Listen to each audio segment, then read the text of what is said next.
chakras. I'll give you another example.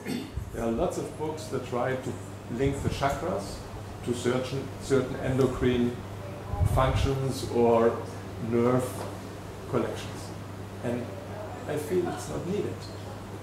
Yes, you see, the chakras are subtle experience in a meditation state which is not really understood, and so people try to explain it externally. This stuff is external. This stuff is physiology. It's exactly what it is. You know?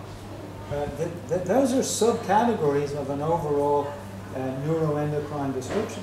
So what did they come up with? They came up with a sub-value which results in decay.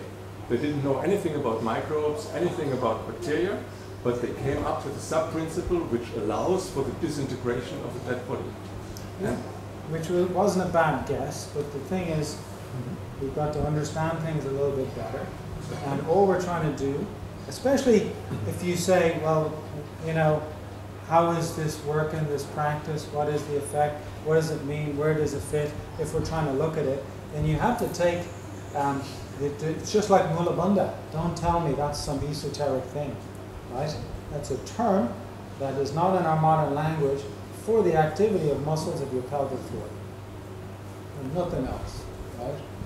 There's nothing else weird and mystical or mythical about it, okay? So instead we say, okay, pelvic floor, we can break that down, we can look at its function, etc. And how you apply that, how you engage it, is the activation of Mula Bandha, right? And what you have is a term there, and what we understand here that can help hopefully explain. So that's all I'm getting at. To get into, like I said the other day, to get into what is a more really internal experience, and that's only really where chakras are relevant, and so on.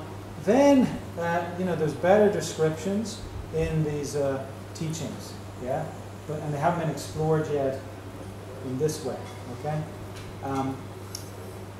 But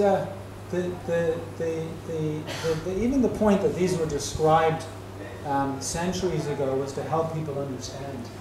That's what it is. All this is trying to help people understand.